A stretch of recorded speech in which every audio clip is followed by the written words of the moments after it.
Okay. You're lower than the other three guys. Okay, here we go. We're live right now. Okay. Live. Okay. My name is Gerry Fialka. It's July 21, 2021. We're hijacking the great Rob Grant show. I'm probably wrong about everything. Once again, we're calling it Laughtears #1. And we're probably wrong about everything too, but we're going to probe that solution.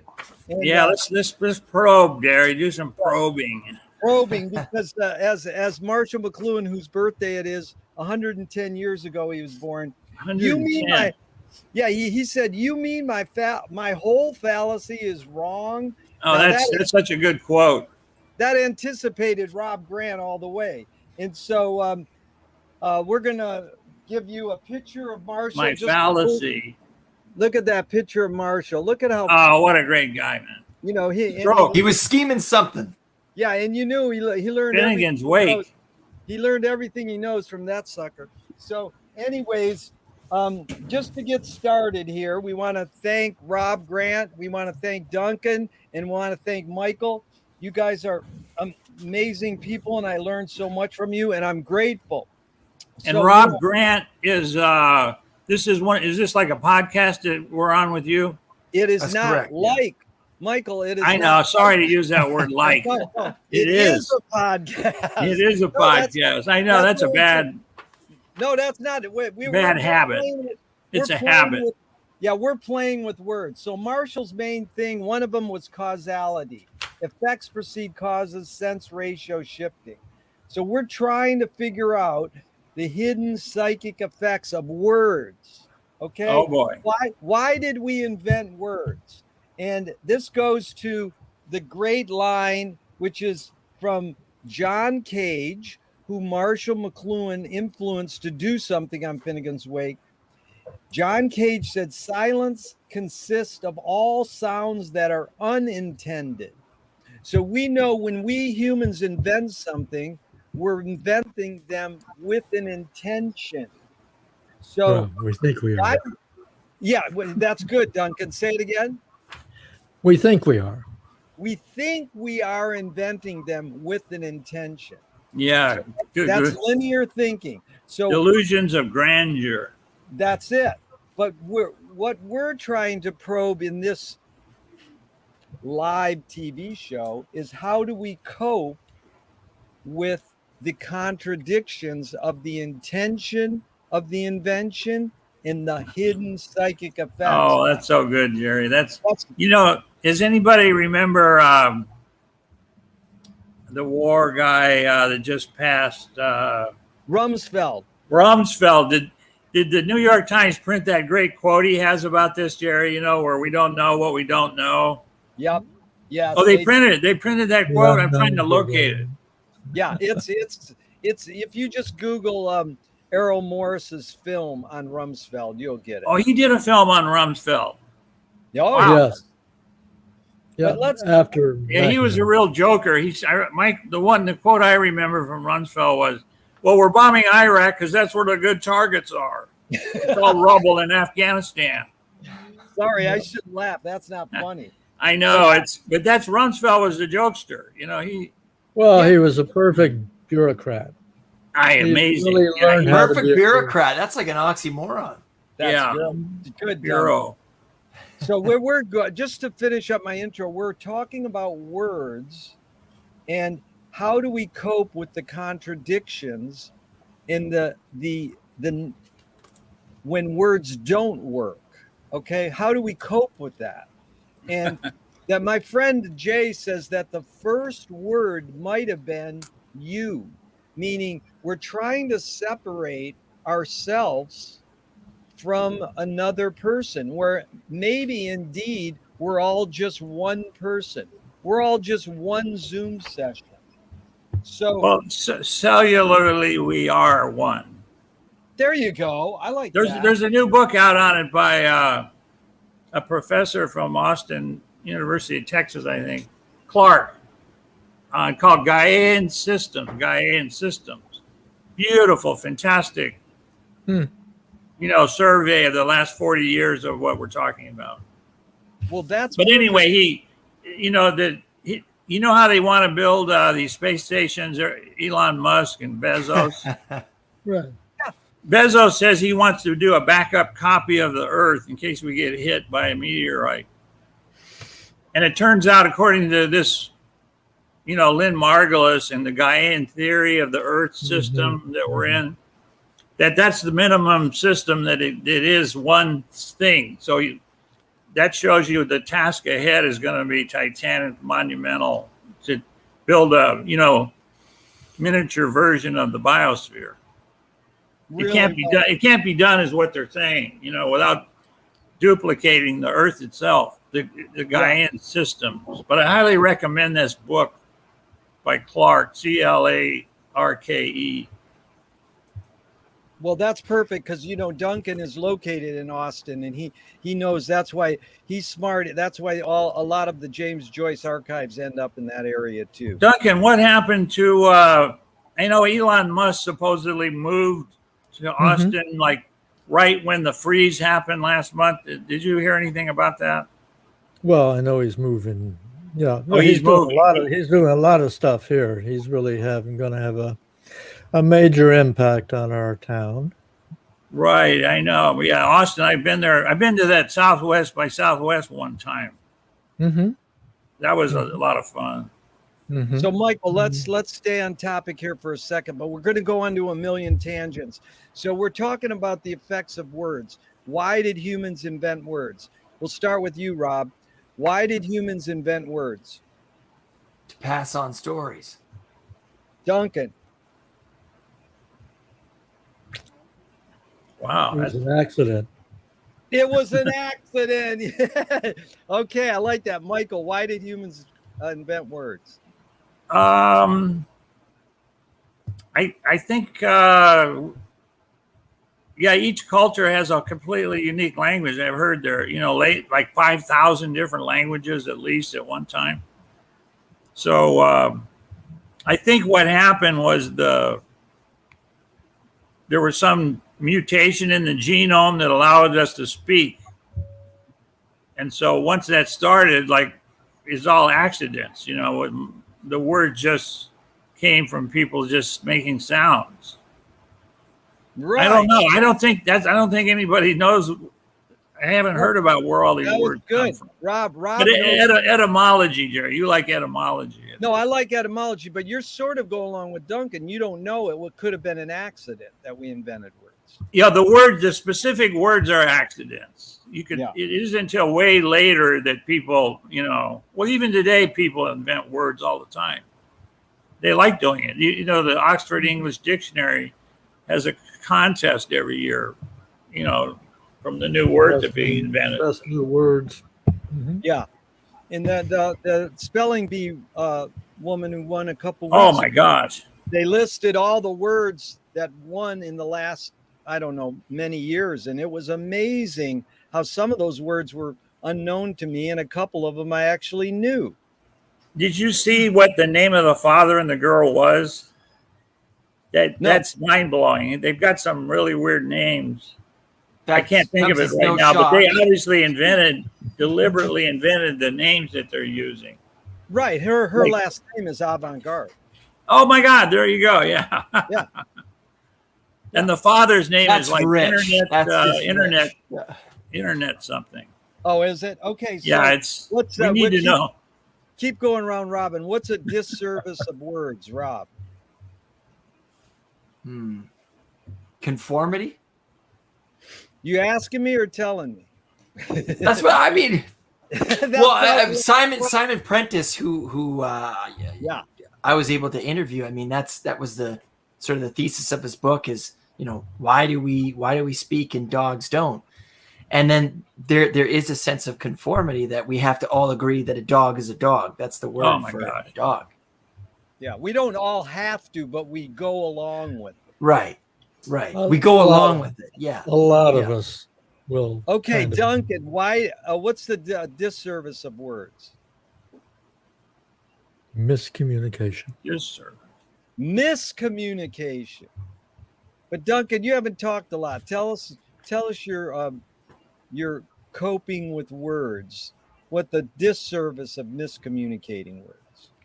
my coping with words? Yeah, like I do not expect words to communicate accurately. Yeah. And I mean, anybody who goes through the world paying attention to conversations knows that an amazing percentage of communication is miscommunication. Oh my gosh. Yeah. Yeah.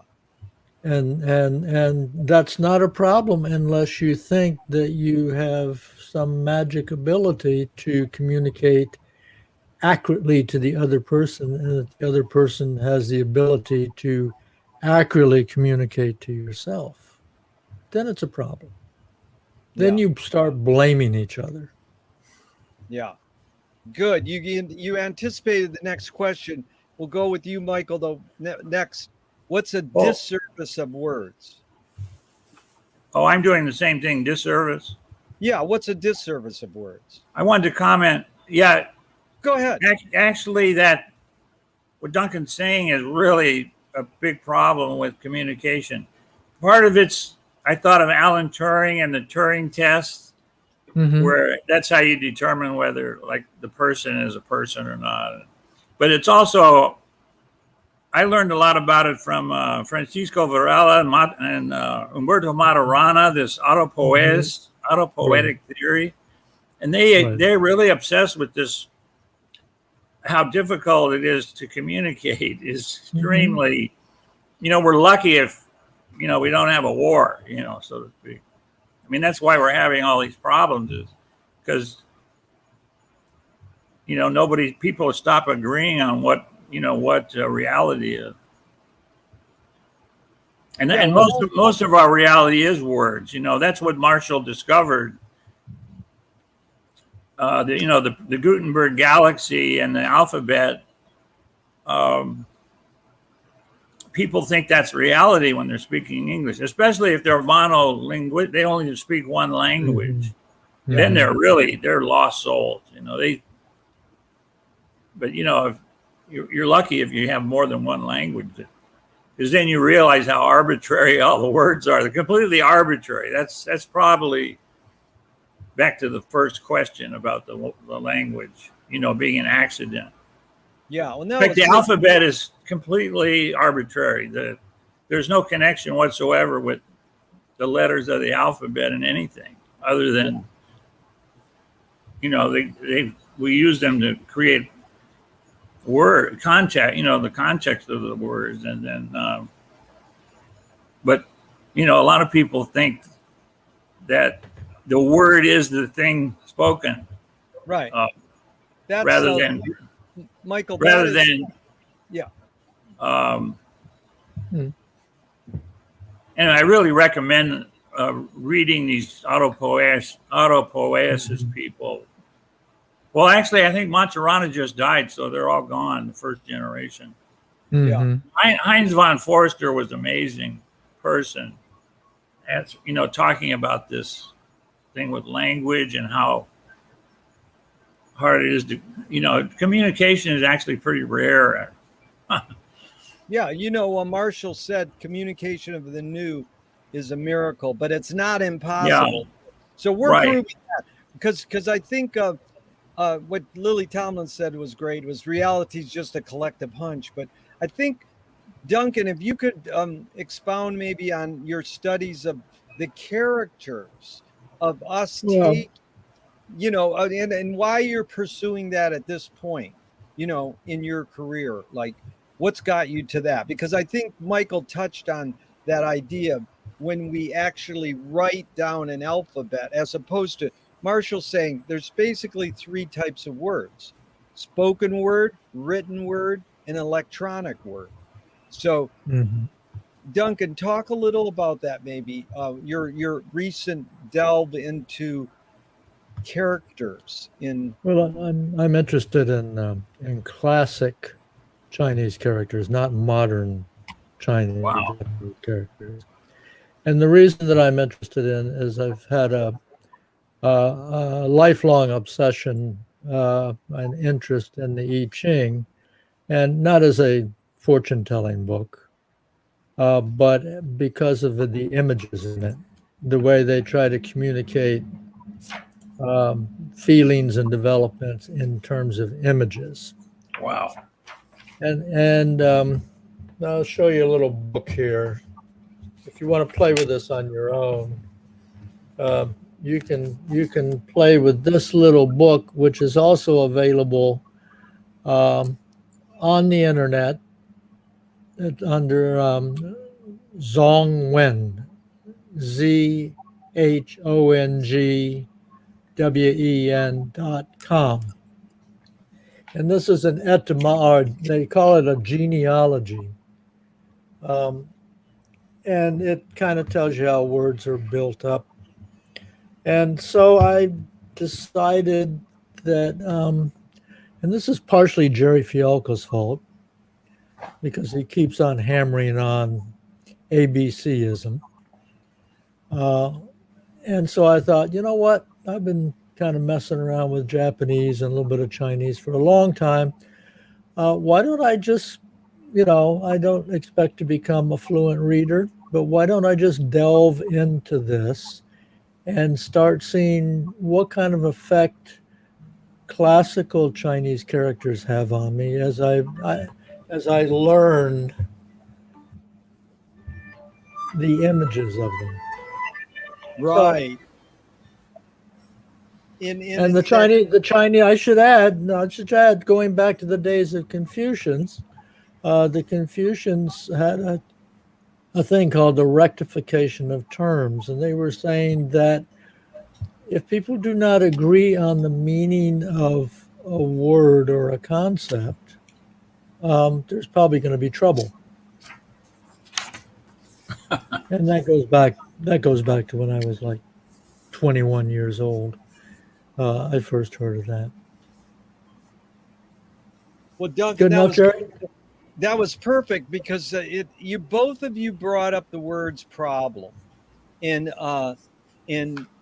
like trouble or misunderstanding. And Rob named his series here, I'm probably wrong about everything. So when something is wrong, we're saying, oh, there's a problem. So Duncan, we'll start with you. Is problem more innate or more invented by humans? I think what you're actually talking about is the negative attitude towards problems. Correct me if I'm wrong. I mean, Right. Problems is part of the package. That's part of existence. And it only becomes problems only become problems. Notice the meta level here. Yeah. I'm using the word problem on several different levels. Problems only become problems when we don't think they should exist. So, for example, I was married to a Japanese woman for 37 years, and her English was communicative. But I wasn't fluent in Japanese, and she wasn't fluent in English in the, classic could have gotten A's in school sense. But we knew that we had to communicate with each other, and we worked out a communication system, which people who were just happened to be present when we were having our private communication system would probably wonder, what in the hell are they talking about? Because we mixed everything together.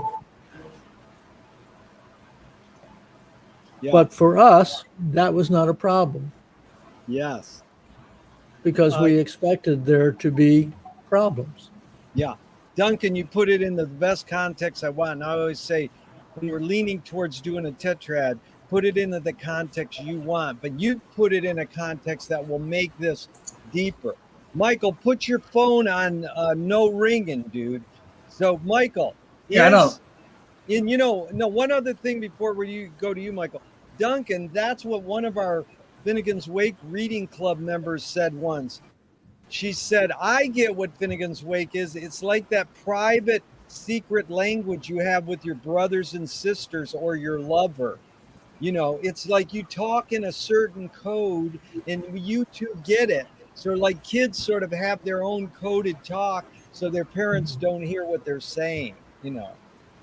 So you sort of develop that with your first wife, you know, that secret code, or, you know, understanding language. Yeah, if you don't mind, I'll go further, because Go ahead. based upon that experience and my experience as a teacher abroad, I realize that that is true in almost any communication, even with native English speakers. Yeah. What's that, Duncan? What are we referring to? I'm referring to the fact that communication is never perfect, and people are Oh, right. using. Is there going to be problems? You know, if I say red, we all going to have a different red in our heads. Probably depending upon what the last red we saw was. Yeah. Okay. And if I'm talking to my children, who are a minimum of 33 years younger than I am, they live in a different world than I live in. And I cannot expect them, some of my most treasured information I can't share with them. Amazing. At least I can't share easily. I can't share it with them easily. And I could only share it if they have some kind of interest. Otherwise, they're not going to do the work. Yeah. Yeah. So, okay, Michael, that was good. Now, Michael, and then Rob's up. Michael, is problem more innate or more invented in humans? Well, our society it's a cybernetic issue, Gerry. It's problems is how we learn, you know, but the problem is it's called negative feedback, and negative, people think negative means bad, but the people who coined the idea, you know, are mathematicians. It just means on the number line, negative numbers, reducing it just means reducing error. So there's no existence without problems. I mean, but to have a society that is against problems, oh my God, problems are bad. You know, we don't want any corrective feedback. Yeah. I mean, it's actually illegal in a lot of situations. I was reading a book on the history of cybernetics after World War II, and the Soviet Union adopted cybernetics wholesale through the whole schools, you know, the whole society, but not in our society. In our society, it caused a panic reaction because it means we're going to have to change the religion, change the politics, correct, you know, all the errors in the political parties, religious, everything. So, but cybernetics was still allowed in Silicon Valley, you know, like building computer chips in certain areas, you know, they can't exist without negative feedback. So, well, no, actually, that's what a sense organ is. The definition of life is problem solving. I mean, even a bacteria,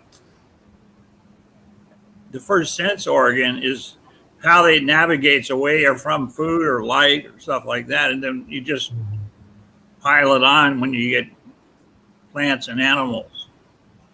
So it's basically our society is psychotic in the Gregory Bateson sense. Way, we love Bateson. Okay. Yeah. As Michael taught me. By the way, I want to recommend a book about Gregory that applies to today in this topic. It's called Runaway. Oh, and it's by the another Texas at Austin history professor. It's just a mind-blowing book. It's his whole biography of Gregory's whole life, but as it occurs on one day in 1967, the Summer of Love, he gave a lecture on the climate disaster happening in London at a big leftist conference organized by Ronnie Lang, and Allen Ginsberg was there. And I found out about this when Allen Ginsberg was passing on. He said it was the most important lecture he ever heard, way more important than, Hal and all this worrying about thermonuclear war. Mm-hmm. But anyway, it's an amazing book because runaway is what we're seeing. Runaway means, you're ignoring the problem and you're letting the car drive off the freeway into the tree. Right, you're not accepting the feedback and working with the feedback. You're and just kind of hoping. We're seeing that with all these disasters. Anyway, it's amazing. Gregory actually gave a lecture about that early on. Well, I don't know if it's amazing. We sort of have learned to appreciate him, Michael. The key thing, and Duncan brings up Bateson a lot, and I love that you're both here, and it's great for Rob because Bateson's a heavy. What you taught me about Bateson, which I repeat all the time, Michael, is double bind. Pay no attention that I'm lying to you. Yeah, that's like George Bush giving a press conference. That's and he actually waves his hands and say, well, Gregory, these are just meta contexts, as Duncan said. Don't notice I'm lying to you. It's like a hand waving, but it's like when Rob's child gets a little older and he says Santa Claus is going to bring you Christmas gifts, and she knows Santa Claus is bullshit, she'll go, "Oh, I can't wait till Santa comes, Daddy." She'll go along with it because she gets the gifts. She doesn't want to upset the card. Well, you have it only works in the context that your survival is at stake. You're being punished. That's one of the contexts Bateson discovered in the double bind business. Actually, because if you're profiting from the lie, sorry to interrupt, but if you're profiting from the lie, you're not going to be like, "You lying asshole, Santa's not real." You're still getting presents. That's what we're experiencing. You're profiting from the lie. Yeah. And the biggest beneficiary of this is, all the defective title that Harvard University has for all the property extolled from the Indians. That applies from everywhere. And I figured out recently, this is why Timothy Leary and Richard Alpert Ramdas were fired from Harvard, is because the drugs woke up the kids of the elite being trained for their role, managing the society. And they became hippies, and that freaked out the parents and the alumni, and they said, "Get rid of these guys." Yeah. And so we're still, what is it when you pay back ex-slaves for the money they didn't get paid? Reparations. Reparations. Okay, so that's starting to happen. There's a family here in LA, in Manhattan Beach. As far as I know, it's the first reparation I've heard about. Their land was stolen. Oh, yeah. Like 100 years ago. And they're actually getting the land back. The family, the descendants. But Michael, what you were on the roll there was then. Oh, Leary at Harvard. Yeah. See, what happened is the government gave the kids LSD. Then they went and invented the internet. Gerry, that book that you asked me about, Leary, that new book out about Gottlieb, and he ran MK Ultra. That is mind-blowing book. I mean, everybody got acid from the CIA, but they didn't know it. It was It was all through these fronts, and even Gregory Bateson. What's in this book that'll really shock you? That Margaret Reed and Gregory Bateson were hired by the OSS in World War II to make propaganda for the Asian countries. Yeah. And after the war is over, he asked they realized, the head of OSS, whatever his name was, that we need a intelligence service. We don't have what? Wild Bill Donovan? Yeah, Donovan is one of them. It might have been him. It's in the book, but he asked Gregory to come up with a memo, and that's what it is. It's a memo that they used to create the CIA. Yeah. And it turns out, I met a friend of mine in '83 in Santa Cruz, and she was one of his students, and he always was complaining about this dark secret he had in his life that he was ashamed of. And the book goes into why he was so freaked out. It has to do with, the whole topic of ecological consciousness. And he never really had a job, Gregory Bateson. Right. I don't even think he had a PhD. He was like a freelance anthropologist. But anyway, that was a shocking thing to read. They all regretted having done this stuff, creating the CIA. Truman did, Bateson, and yeah. Okay, Michael, that was good. Anyway, that's too bad. Corey isn't here because he's studying this at Stanford right now. But Rob, you're up. Is problem more innate or more invented? I think it's invented. I mean, we add these terms, kind of like we were talking about Gaia previously, and if we eradicate ourselves, we've just eradicated ourselves. The earth continues on. Right. And these values of good, bad, ugly, evil, all these things, these values that we add to things. I mean, you look at nature, and nature is unforgiving. These people who are like, oh, you got to get back into nature. Just be careful where in nature you go, because a grizzly bear doesn't care where you're meditating. He's going to maul you if he sees you, right? This idea of, I think that anthropomorphize, that's when we add values to things. I think that's a human quality. Okay. And those grizzly bears, who made those documentaries, Gerry, where the grizzly bear ate the guy up? Who was Herzog? Herzog. But listen, that's the big question Rob brought up there was, are the laws of nature cruel? But we're not going to answer that. We're going to go Okay, I got an answer for you, Gerry. No. You get to it. I have somebody, Paulo Soleri, that was one of his great projects in life. Yeah. What? Is coming to that conclusion of how merciless the universe is.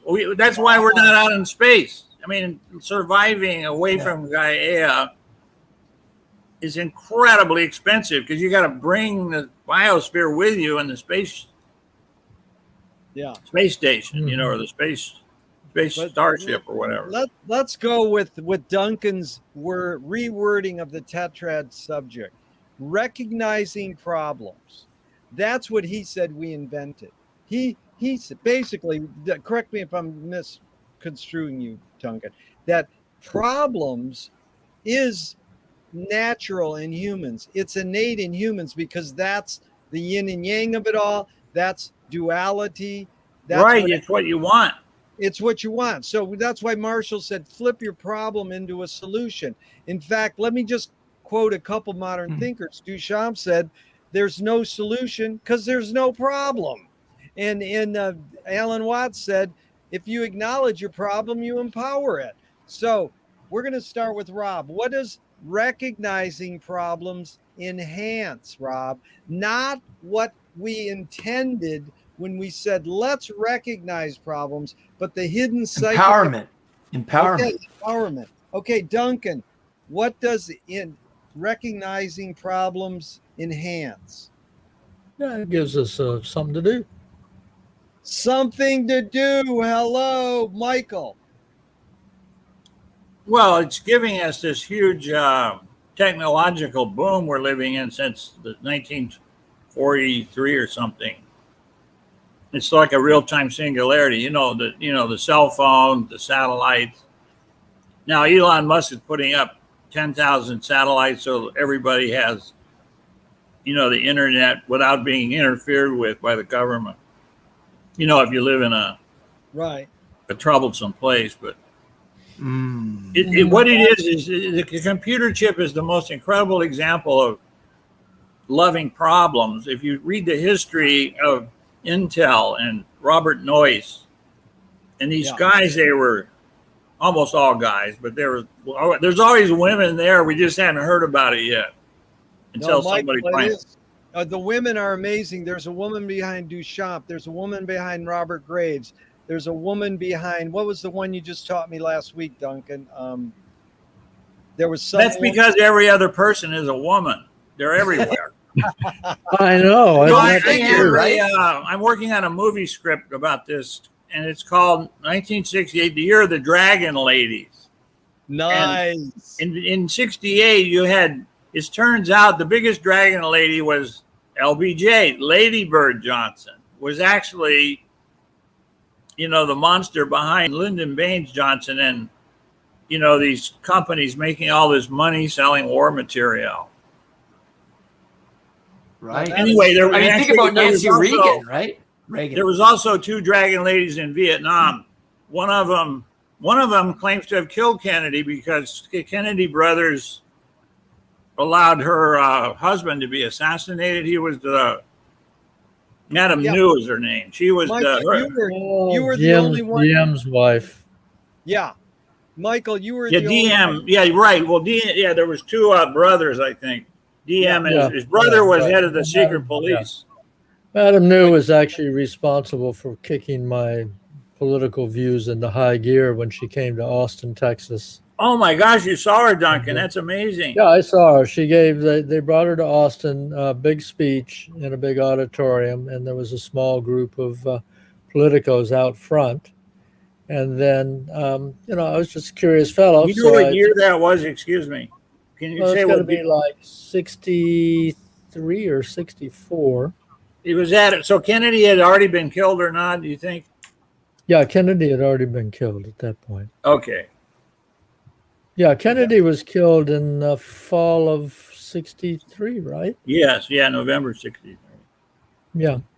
She's actually been on, in recent years, she still claims, she had her gunslingers take out Kennedy. Right. She's been on like coast to coast AM radio talking to Art Bell. And also you caught her in a straight documentarian PBS version, Ken Burns' Vietnam doc. You were one of the rare people who caught that when he brought up the Dragon Lady and that documentary. Another one I found out recently was Mao Zedong's wife. Oh yeah. She really a wild one. That's in the Adam Curtis film. That's and actually the word Dragon Lady, the last queen of China was in 1900 was actually called the Dragon Lady. That's sort of it's an archetypal character. It's a stereotype. Yeah. That'd be interesting to see the Chinese characters for that. Dragon Lady? Yeah. If I come up with it, I'll let you know. Yeah, that's like an image I'd like to see that. Okay, we're back on to Rob. What does recognizing problems render obsolete, Rob? What does it displace? Recognizing problems. What does it displace? I'm like a politician. You see that I repeat the question back to you. Yeah, you repeat it, but don't think too much. You want to go with your hunch, and you don't want to. Right. What does it displace? Linear. Society. Good, Duncan. Repeat the question, please. What does recognizing problems render obsolete? What does it displace? Ignorance. Michael. Yeah, I'd say the same thing. It just replaces. It just it gets rid of ignoring problems. Yeah. And it's amazing how primitive this is. I mean, how profoundly it's based in actually being alive, navigating, moving and navigating, creatures.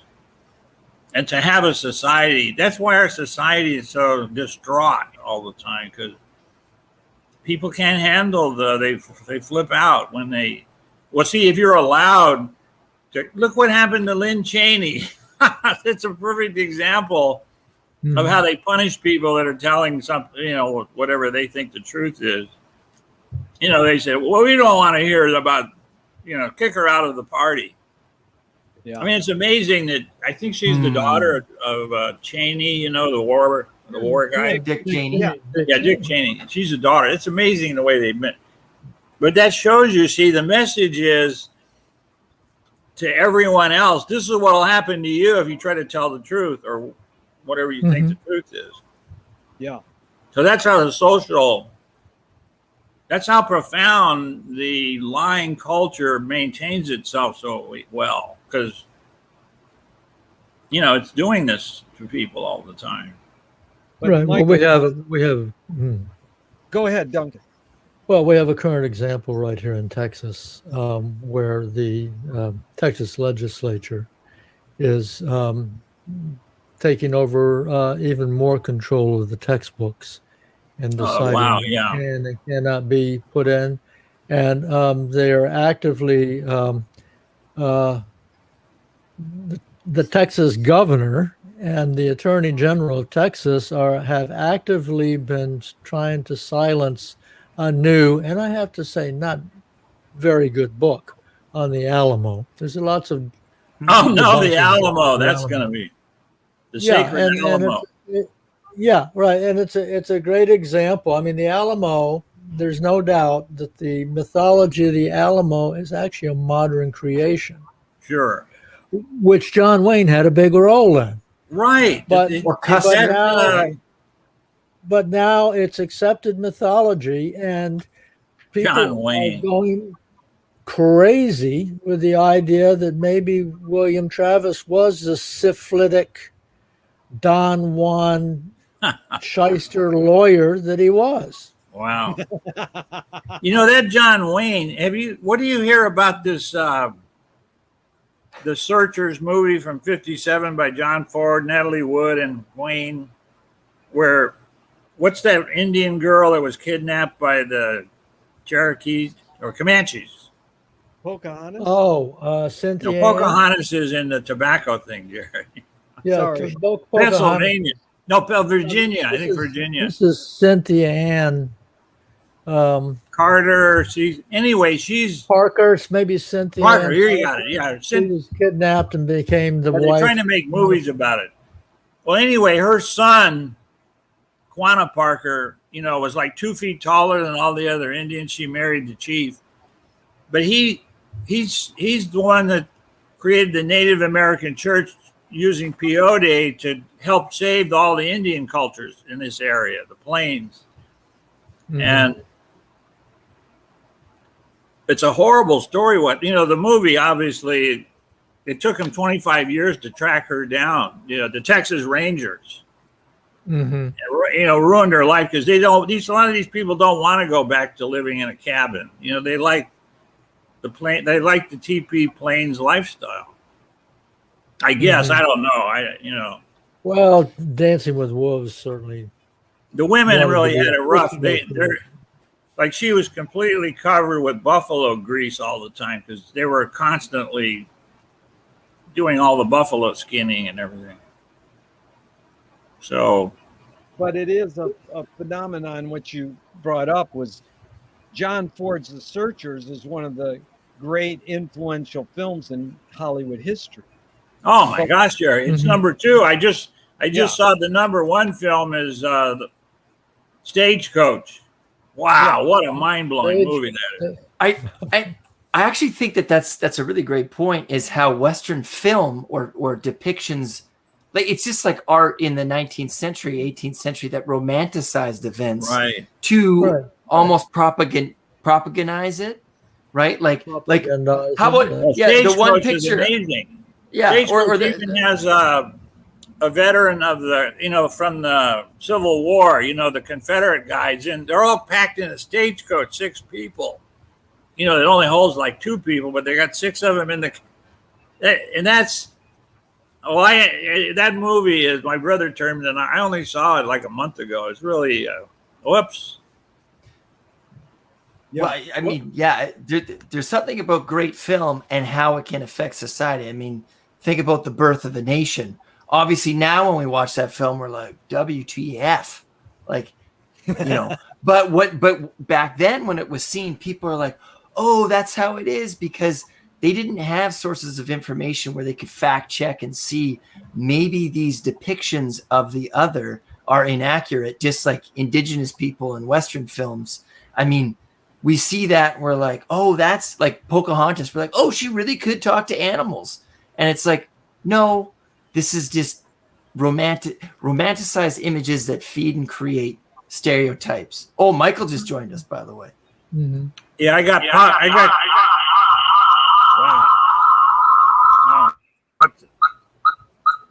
Yeah, you might want to mute till you fix that. I want to just jump in for a second and say, yeah, most Americans' history is actually from movies. Yeah. It's from the movies. It's not from history class. And, it's very much like the Edmund Carpenter book, Oh, What a Blow That Phantom Gave Me. Very good. Where the market, Michael, you're muted. Michael, you're on mute. I just had to, sorry, Michael, there was two of you on. You had a doppelganger. You had yourself. Oh, there was that and it was echoing off of itself. So sorry, I had to mute you there. Yeah. So let Duncan finish. Michael, he's talking about Edmund Carpenter's book, Oh, What a Blow That Phantom Gave Me. Go ahead, Duncan. Well, and Carpenter's thing, it was that there were commercial objects were developed this is my memory. It's been a long time since I've had the physical book, but it was like in the Pacific Islands, there were commercial objects that were developed. And later on, when the islanders went back to discover their history, they were accepting these stories that had been created by foreigners to explain them. Amazing. And you kind of say that's kind of what happens also in the United States. Oh my God! Which is, the commercial people create commercial histories. Maybe it's for the entertainment industry. Maybe it's just patriotic, straight up patriotic propaganda, and then it's fed to people who have no basis for refusing it because they have no real education. Well, you didn't live through it either. Have you, sorry, Duncan? Have you heard of this book, The Inconvenient Indian? That looks like a great book, Inconvenient by Thomas King, and it's essentially saying that. What do we know of indigenous people, First Nations communities? We think that it's all some sort of weird. We think of Plains Indians, like the headdress and all this, but the reality is, just like the language and what we're looking at right now, is none of this fits the schema that we think. Like, well, you're not an Indian, right? Because you don't fit these stereotypes. You're not a Texan because XYZ, or you're not from Canada because you don't say A at the end of every statement, right? All these different things. Or you're not 51% indigenous, so you can't join the church. Yeah. Yes, there's so many. It's like we're trying to understand that all things fit into these molds, when really it's just like, I don't know how many different languages there were in Canada and America based on the different nations, because comparing a Plains indigenous person with a Coast Salish person of the West Coast is as confusing as comparing a German with like I don't know, someone from Wales, right? Like they're worlds apart, but there are interconnections too there. But here we are, we're seeing the picture all as one versus the millions of different, we're seeing. Go ahead, Duncan. Well, Robert, I mean, you brought up Germany, and the fact of the matter is Germany is a modern creation. Yeah. It was actually very distinctive areas. Prussia, I believe Bavaria. I don't know. It's kind of like Iraq. Iraq is a created country by the English. It's been so overrun with wars, like Poland. And think about Africa. Oh my God! Think about that. Like the nation states of Africa. Who created those? Not those colonialists. Exactly. Yeah. So. Well, that's what some of these books. Marshall was saying. Well, at least 5,000 languages, probably 10,000. Through all of history, is a huge amount of cultures. To just say there's just one culture it's what do they call it? Ethnocentrism or something? Ethnocentrism. Mm-hmm. Yeah. So is it okay if I ask a question related to that? Oh, yeah. Are we coming into one more big conglomerate, congeal, like fruit salad sort of thing? Or not fruit salad, fruit pudding? We're just becoming one gel. Or are we becoming different fractions of cultures and communities? Are we becoming more together into a unified whole? Or are we being more divided into smaller fragments of culture and society? Don't place your bets too soon. I think both is happening. Like the virus mess that we've been in for a while. That's like the first really global, totalizing, organizing, mass hysteria ever in history. Where the whole, you can't escape it. From cell phones or the airplanes. But at the same time, you have all the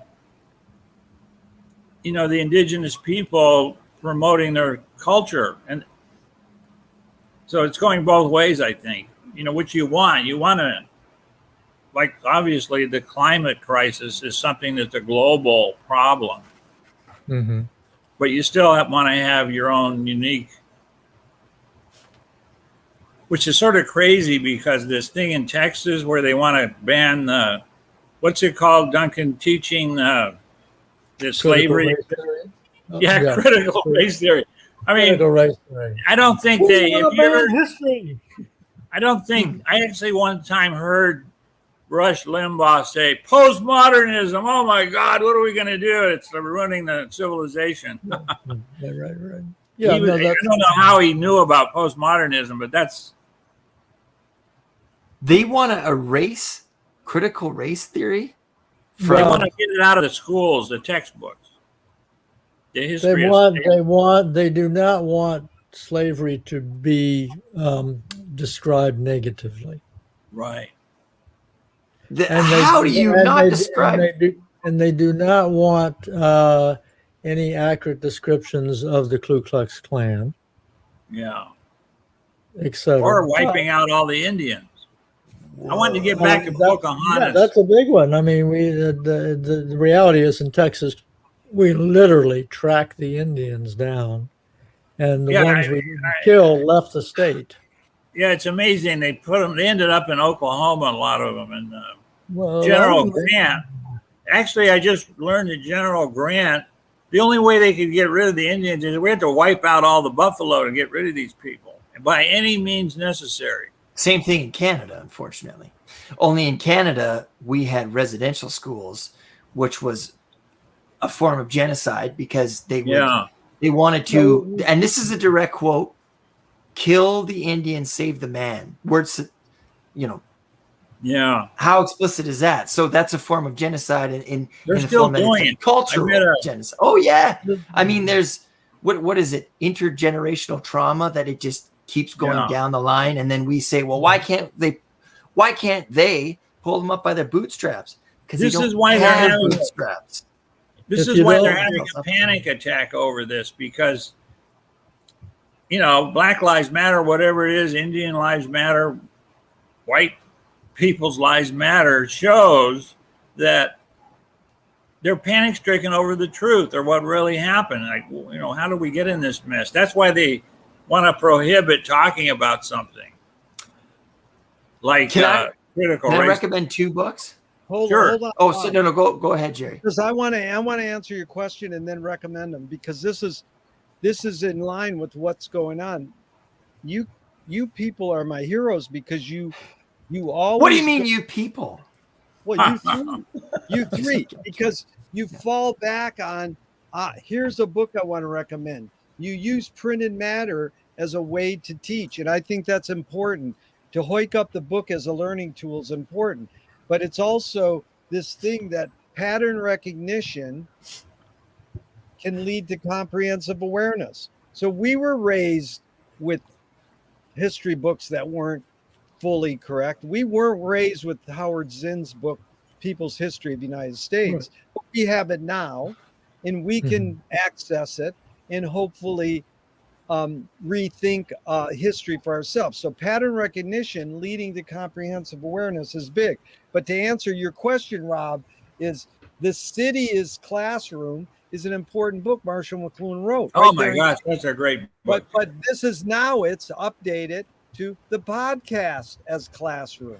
Your Rob Grant's podcast is the classroom, is the city as classroom. Right. So it's just a metaphor as classroom. What did he say? The global village, the global media theater. Yeah, but that's another thing, Michael. But I'll get to it. But you asked the question: are we, whatever your question was, Rob? Are we gelling into fruit pudding, or whatever the question was? It goes like this: it's a cone or a spiral. Sometimes we're spiraling upward, and sometimes downward.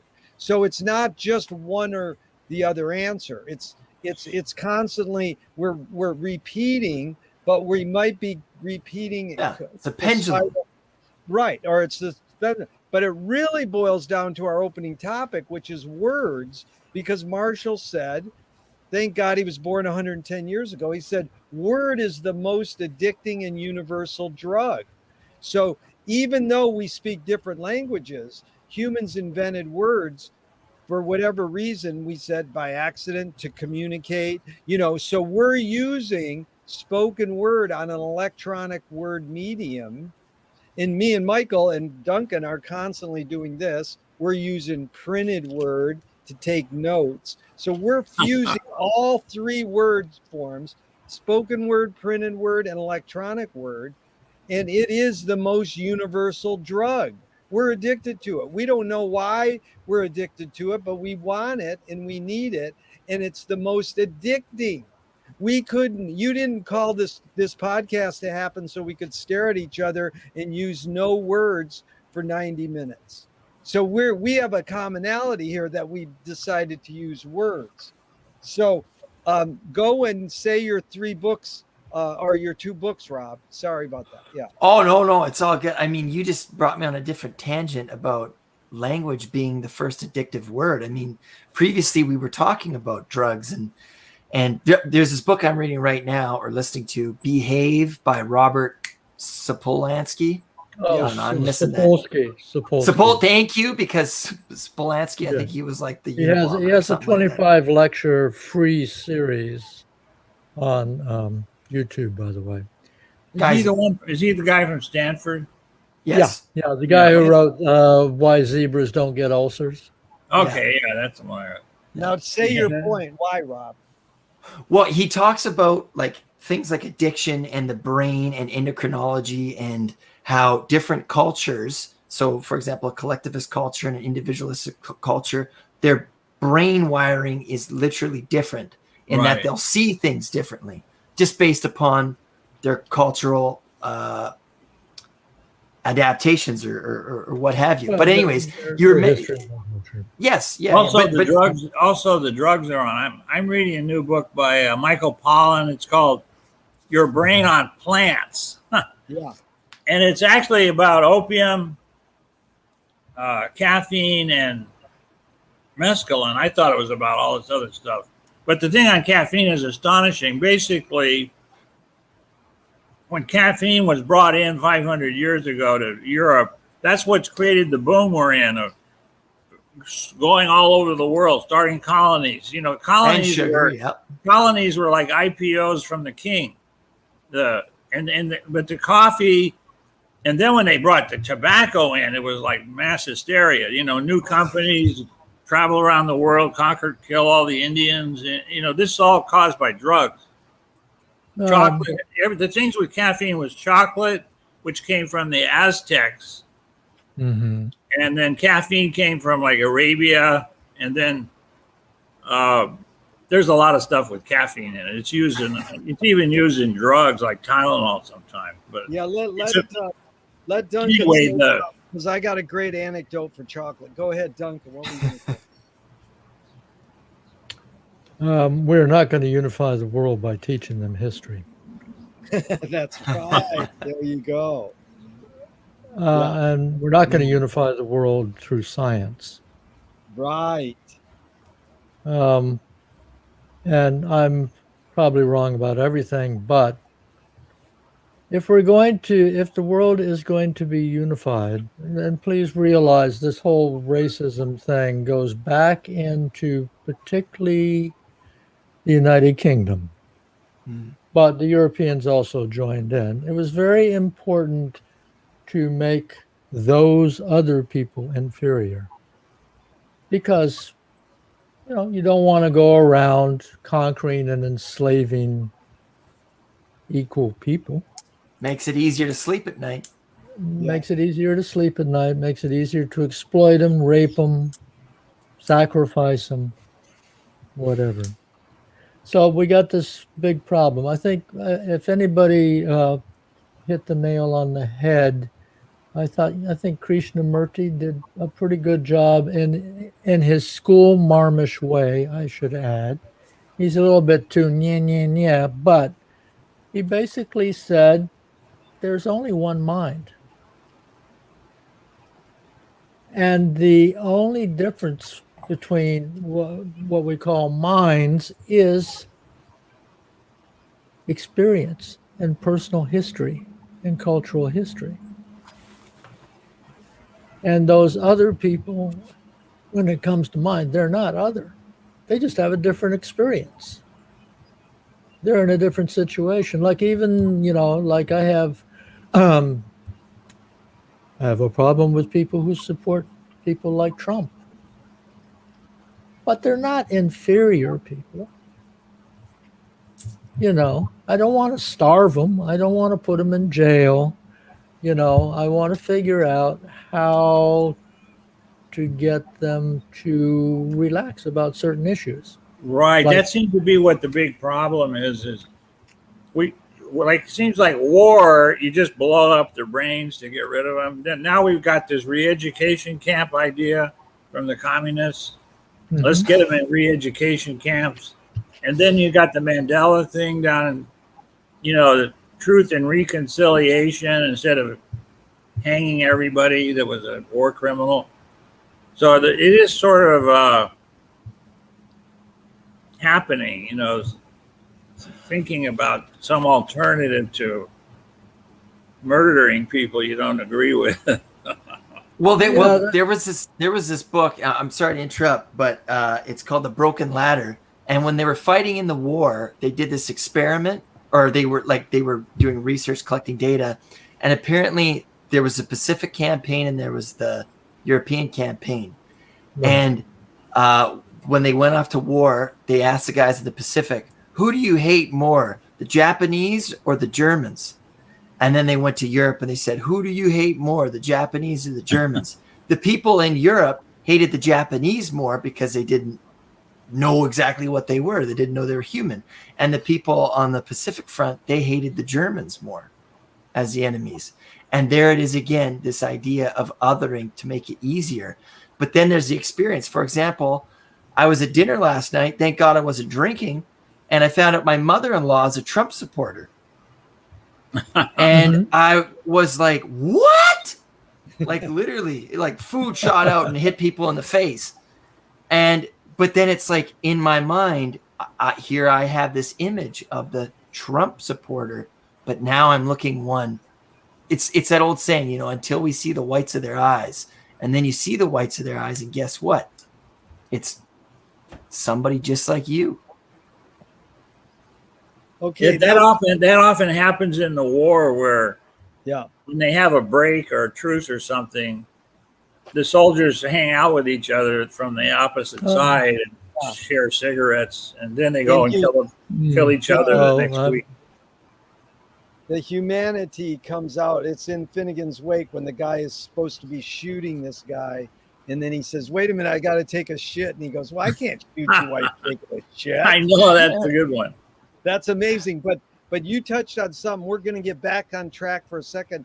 The experience, Duncan, that was a great message about Krishnamurti, because there was a guy in the McLuhan Marathon yesterday talking about Krishnamurti. And you really summarized Murti good for me. I appreciate that. That was very concise and important. Rob, you should pay attention, because Krishnamurti's one person you might want to check out. He's sort of a guru guy. He goes, "I don't know anything. Don't listen to me." And Krishnamurti was very, very influential and popular in his time zone. Yeah. When he was So happening. anyways, what you said was resonated with McLuhan. He said, everybody experiences far more than they understand. Yet it is experience rather than understanding that influences behavior. So my hint is that he's saying we should be trying to understand rather than experience. Rob's experience with this Trump person yesterday was, oh my God, but then he tried to understand it. Well, she's related to me. How can I understand why she believes that way? And how can it help me get a bigger picture view? So you're up, Rob. What does recognizing problems retrieve? What does it bring back that we got rid of? Purpose. Very good. Duncan. Well, if you recognize a problem, then you can understand why you're so fucking pissed off at somebody. That's it. So it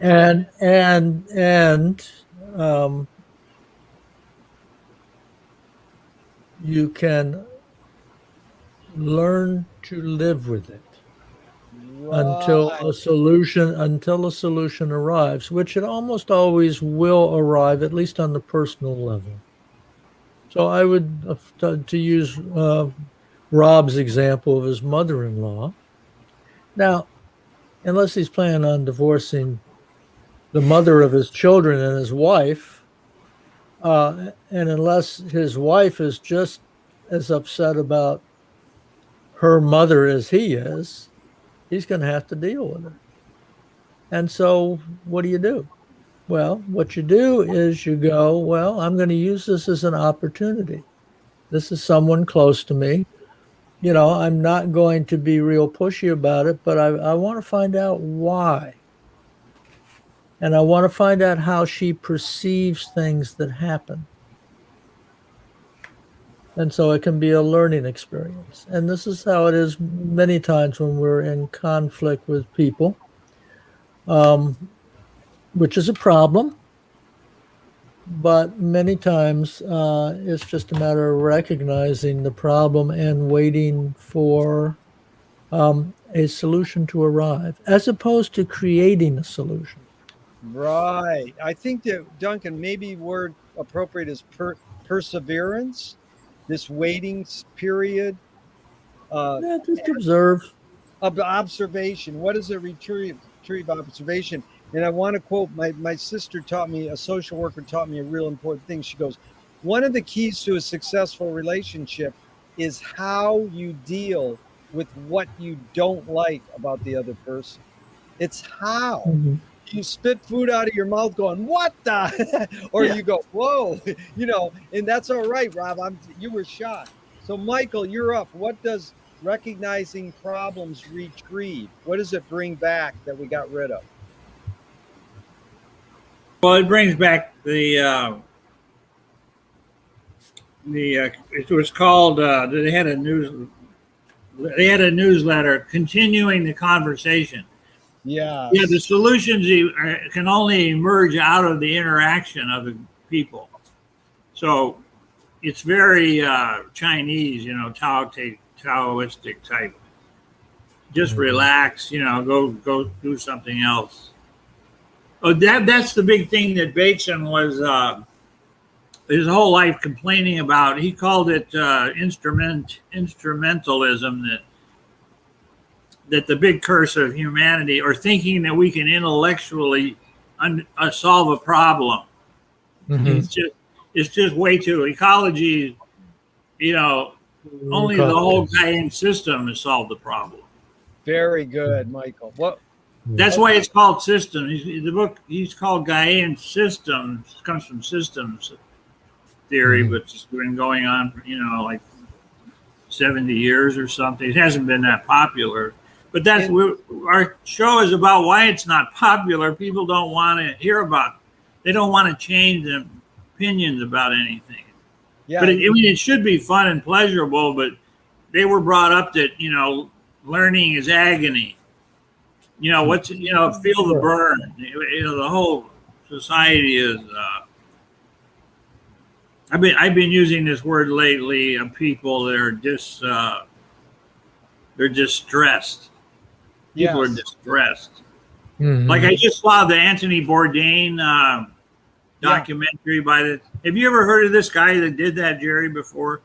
Morgan Neville's I could talk to him about hours, but go ahead. Anyway, I never heard of him. It's just fantastic documentary, but it doesn't answer the question of what his problem was or what happened, with him dying. I mean, but it's just amazing. It'll fill. That's what he was doing. He was like a global ambassador through food, and and what happened? He became much more and more politically upset about problems around the world, Lebanon war, Congolese problems. Yeah, he's tackling a lot in the doc, but it's really an extraordinary documentary. But before we go to Rob, you were going to say something. It's important that Michael, you resonated with a bunch of McLuhan people for 12 hours, kept saying, as Marshall would say, the solution is in the problem, and we know that as flip the breakdown into a breakthrough, flip the rejection into a redirection. Okay, Rob, you were going to say something. Well, I wanted to kind of expand on my answer is that, because it's what does it retrieve in its purpose? And I think that part of there will always be an enemy, right? I mean, it was first it was some religion, and then it was nations. It was the Germans, right? Or it was the colonial powers, Germans, et cetera, et cetera. And then it became, now it seems it's ourselves, but there's always going to be a conflict. So what if you just kind of, as Michael was saying, you pull up the Tao and you're like, it's just mist. It's like, why even fight anything? Just like the greatest jiu-jitsu fighters, they never strike. They use the person against themselves and like hit the person hits himself in the face. And they're like, what the hell just happened? Because they're actually like rolling with it. And I think that's what gets so important. Yeah. That's what gets so much of our blood pressure up, is that we're trying to like beat up our problems, but not kind of be reflexive with them and dance with them. Rob, you got it perfect. Jiu-jitsu and judo. Hold on, Duncan, 1 second. Jiu-jitsu and judo, I've studied a lot. The etymology of the word, it means gentleness, art, and science. So it's like that push and pull. But in doing the tetrad, there's the symbol for the tetrad. And what you just did, Rob, is it's never ending. It's one Mobius strip going, whoa, 4 ways, the 4 steps of the tetrad. Yeah. And you go, wait, let me go back on my answer because it's forever in flux. So that was really good, Rob. Good. Duncan, what were you going to say? I was just going to say the problem is that we do not have examples of people who've learned to live with the problems. Right. Yeah. And that's really our challenge. I mean, intellectual arguments, technological developments, education. I mean, those are all peripheral. I'm sorry, but they're all peripheral. It's really going back, and excuse me, Rob, because we're old geezers and you're the young guy. It's really going back to the fundamental problem that we were facing in the 60s, which was, how do we get the culture to turn on and be happy? Yeah. Because the reaction, we live in the garden. We live in the Garden of Eden. So extreme, all they can do is assassinate people. J. Edgar Hoover. You know how they got to come up and says they hired G. Gordon Liddy, and besides terrorizing Leary, he also took out Nixon. So he was like this weird triple agent or something. Wait, Michael, let Duncan finish. Go ahead, Duncan. Yeah. Sorry. Yeah, well, I think Michael's making a good point. I mean, G. Gordon Liddy is a prime example of a person who is trapped in his mentality, And he was sincere. I have to give him that. He was Yeah, sincere. that makes it even more dangerous. That is basically even more dangerous. So I'm beginning to realize after a long circling around, which I've learned many things and I appreciate it all, and I've had family and children, and that's all great and dandy. But I'm back to the fundamental question that I had when I was like 21 years old, which was, how do I get other people to understand that this is all really could be great fun, and it could be interesting, and we can be productive, and we don't have to fight each other, you know. And I and Duncan, I and think it's happening. Did anybody see Jeff Bezos yesterday? He gave an incredible performance after he went up in his spaceship. In his penis ship. What's it called? I'm shaped having like trouble with my. Yeah, it was shaped like a big phallus. Yeah, everybody, even my sister was complaining about it. It was Oh, yeah. She said, "What is this phallic thing?" It even had like a knob on the end of it. I said, "Well, they also thought that the Saturn V was a phallic thing too." But anyway, it's amazing what Jeff Bezos. I've only never really seen him talk. I mean, I've heard his voice talking, but he really is a super optimistic. I think you should check it out, Duncan, what he said. He actually gave away $100 million to this guy, this politician that's out there, because he's, but he was really big on having fun doing what he's doing. We don't actually know Jeff Bezos. I've been learning about him the last couple of years. He's a very odd person because he's actually an engineering graduate from Princeton, and he planned everything, whereas Microsoft and Bill Gates, it was all accidents that happened to him, and so he's got a totally different take. But anyway, he's wearing from Austin a cowboy hat. And he went up with his brother and the oldest woman in space and the youngest kid in space. I mean, I was shocked that he would risk his life and $200 billion on going up in a rocket ship. I mean, it didn't make, considering how many of those things crash all the time. I mean, Elon Musk has had 7 or 8 rocket ships crash in the past 5 years. Let's wrap it up here soon, folks. That was good, Michael. But Duncan, it's amazing. You also resonated with the youngest of McLuhan's 6 children talked at the beginning of the marathon yesterday, Michael. And he's not known like Eric as following in his dad's footsteps, as being an intellectual. And Michael basically is sort of helped run the estate, the business end, and he's a photographer. And he said they ask him, some sort of intellectual question, what lessons have you learned about today's world? And he goes, that we should be compassionate towards each other. I guess I'm a hippie. Okay, what is the virus taught you? To be compassionate towards each other. I guess I'm a hippie. And it was he said, I guess I'm a hippie. Yeah, he said, yeah. Oh, Gerry, that's fantastic. And his picture had him with a guitar. Anyways, Michael is an interesting character, because, the McLuhan kids all went through the 60s and they all went their different ways. But I think what you're saying is your aspiration was, how do we get culture to turn on and get happy? Right. So let's jump this. I'll tell you what Bezos' answer is to this, and I haven't mentioned this, but it's just giving people money and letting them do whatever they were doing before they were told they had to do something else. That's a Bucky's quote. Be careful about that. What you do is it's called the GI Bill. Yeah, the GI Bill created the society we have, and that's free money and do whatever you want at school. Yeah, I can depending answer on who you are. It's two things. The bumper sticker I saw, it's the worst things in life are free, and it's Emmett Grogan, Ringolia. He said everything should be free. So let's finish up this tetrad So this guy is really important, Gerry. This Grogan guy. He's in that Bateson book I was talking about. Yeah, Emmett Grogan's important. Yeah. And he said everything should be free, which is true. But the diggers. He was a digger. Diggers, yeah. Right. But Duncan, did you finish on your aspiration from the 6? You want to finish, sum that up?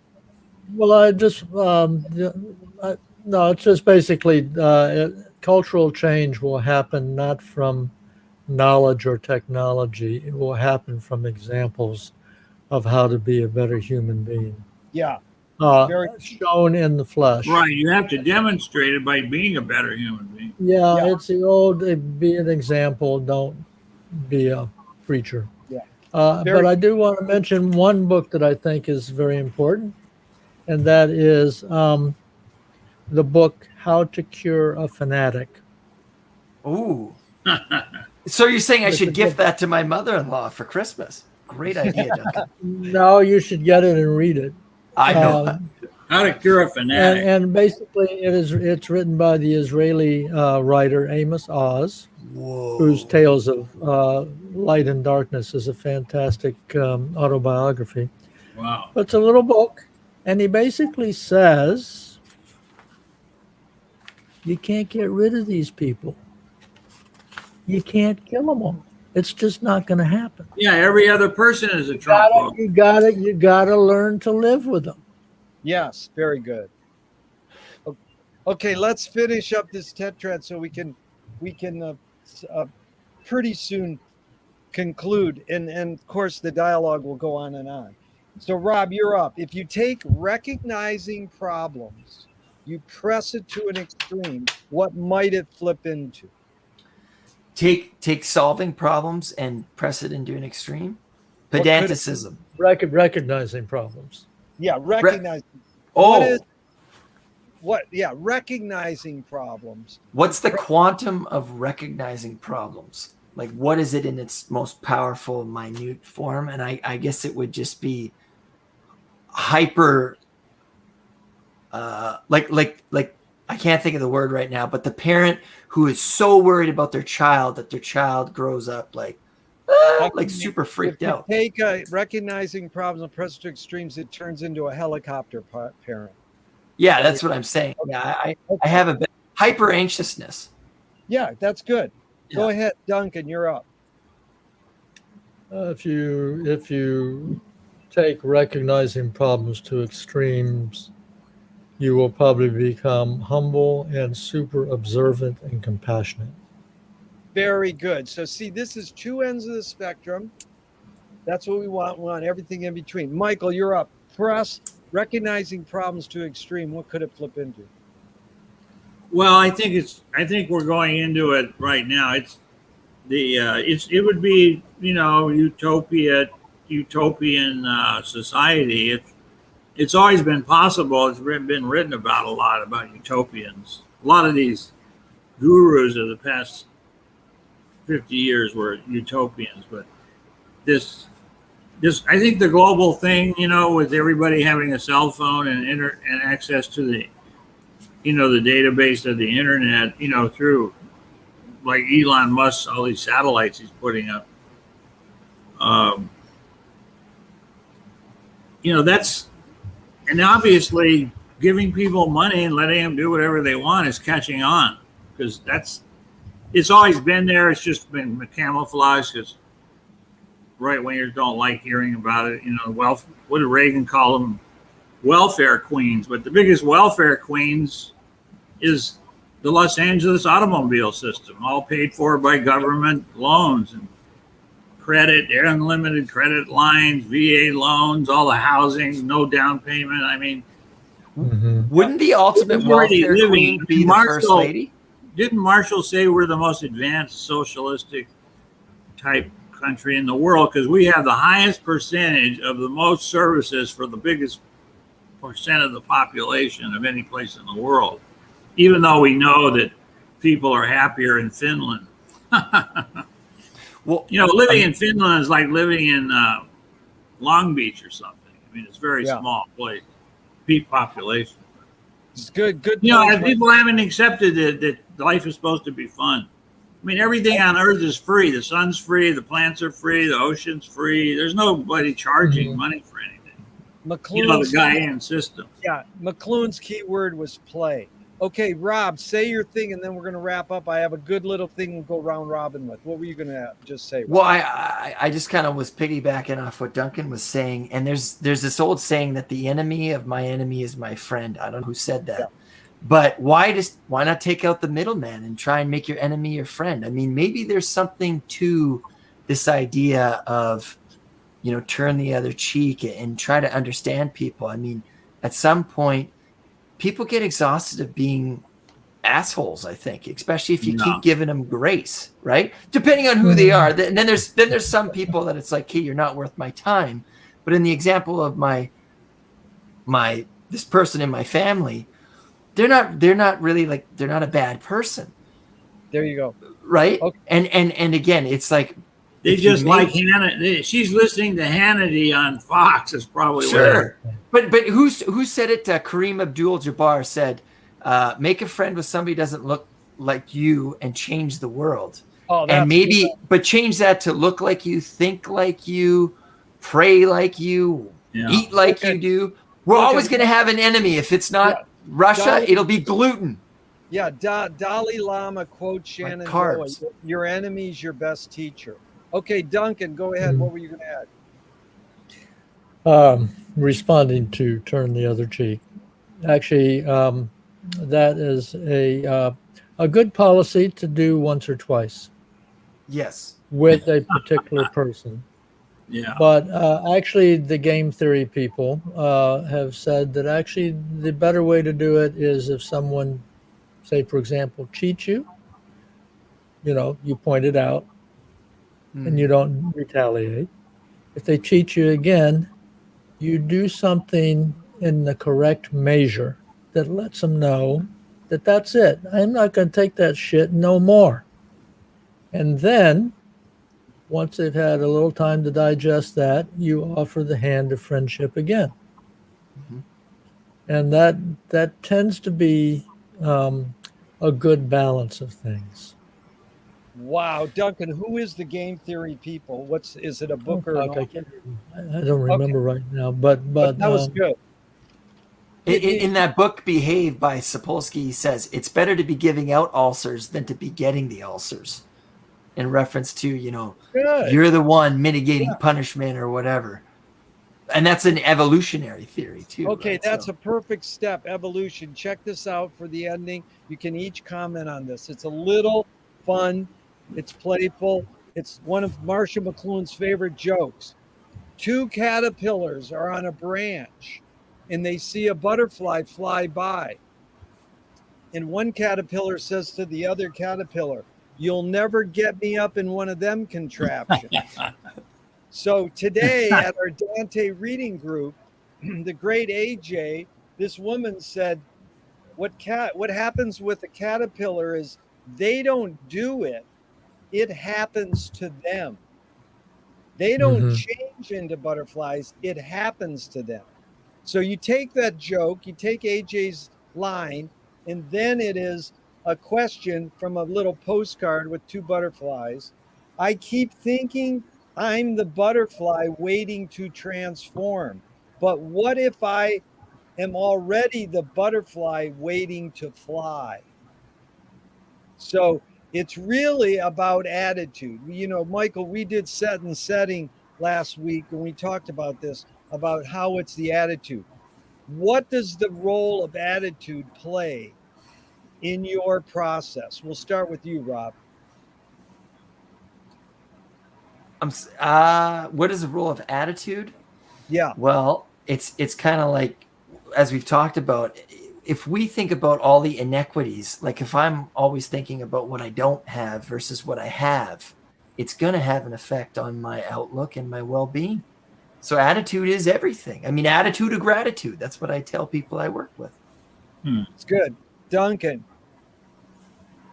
It's not a matter of attitude. It's a matter of observation. If you observe carefully, if you allow yourself to observe carefully, and Gerry's going to get tired of this one, but I tell it often. The easiest way to allow yourself to observe is by laying down and focusing on your heart. And just observe your heart. Duncan, I never get tired of that. I've been practicing that. You can put that on loop. You put that on loop, and I love when you to repeat it because it's like Michael preaching Moshe Feldenkrais to us, right, Michael? He's been preaching that same sort of thing. Okay, that was a beautiful, because there's almost two ends of the spectrum. Rob said everything. Duncan said it's observation. Michael, what is the role of attitude? Well, I like the phrase attitude adjustment. Instead of getting road rage, I changed my attitude. And, I think that truth and reconciliation thing from Mandela, is probably,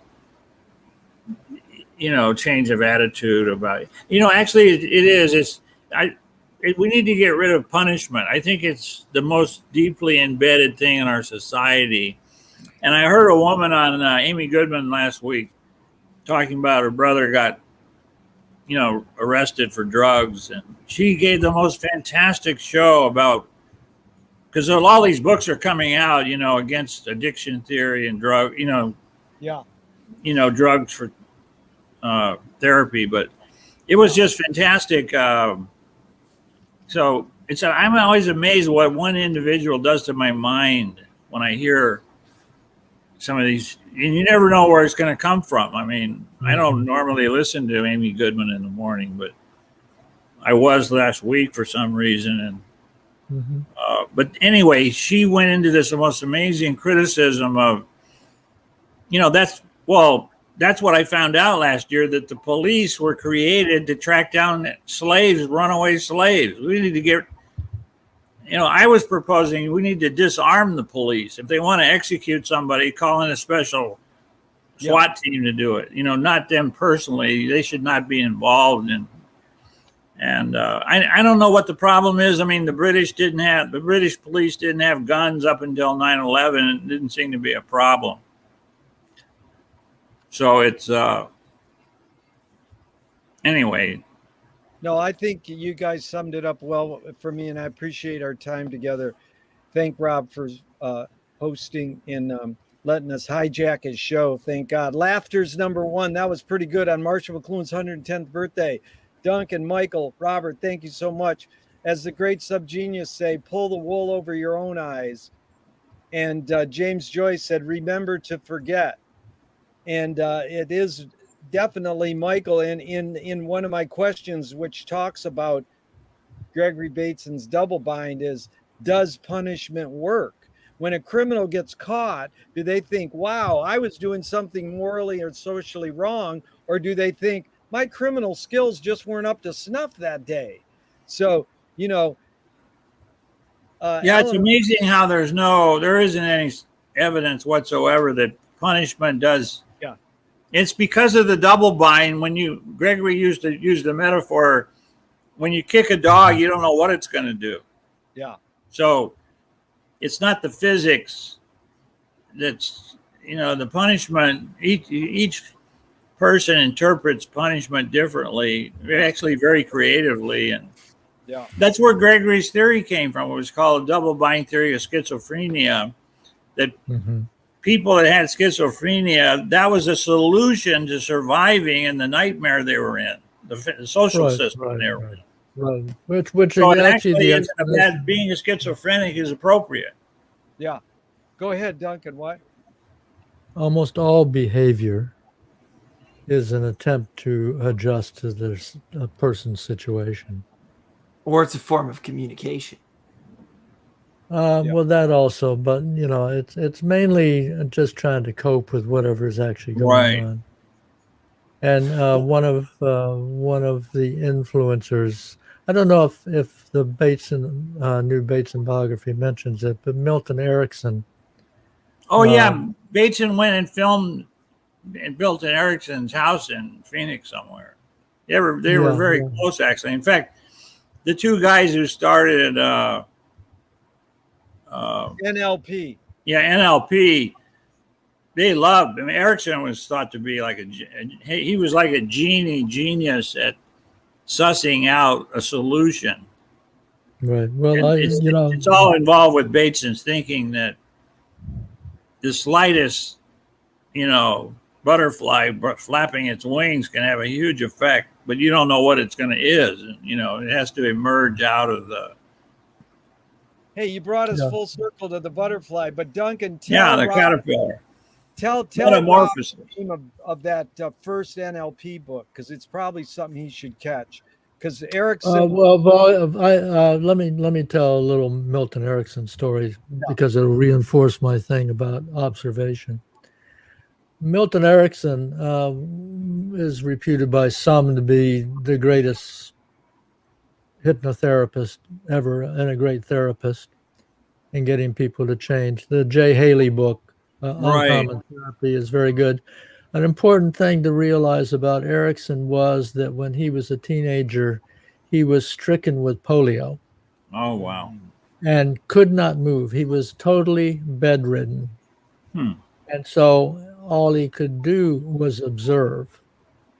And then after many, many, many months of observing, he started trying to get a little bit of movement in his limbs. And he brought himself back. But this was through observation. So, that's also Moshe Feldenkrais's technique, is observation. Okay. So the book that I recommend from the NLP, and the only book at this time that I recommend, is called Structure of Magic 1. Oh, wow. Yeah. There's two volumes, but the only one that I recommend at this time is volume 1, because I think it does a marvelous job of explaining how people misuse language and grammar. Right. And gives practical techniques to communicate with people, and occasionally gives you a chance to help you out of your own problems, and occasionally other people's problems.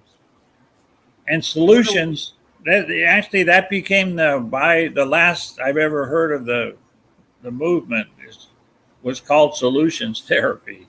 I mean, it ended up just using that word. Mm-hmm. The solution. Well, what a way to end. We found the solution. I'm probably wrong about everything is flipped into, you mean my whole fallacy's wrong. Let's hear it for Michael, Duncan, and Rob. Here's Marshall McLuhan celebrating his 110th smile. Wow, I'm glad he's still around. Right. Thanks a lot, Rob. Thank you, guys. Okay, Gerry. Good to meet you guys. Okay, good to meet you too. Thank you guys for your knowledge. And thank you. What are those guys' names that wrote Structure of Magic? That's Grinder and Bandler, who Grinder and Bandler. Erickson used to like to call them Grifter and Bandit. Right. Yeah, Bandler's had a lot of trouble, but he's still around giving seminars. Mm-hmm. Yep. Yeah, that was a wild time in Santa Cruz. You also had a huge amount of chaos theory come out of that era, about the late 70s, 80s. Mm-hmm. Mm-hmm. And yep. Okay, turn it off. Turn the video off. All times are happening now. Thank you very much, guys. I think so. Yeah, that's what the singularity is. All right. Bye now.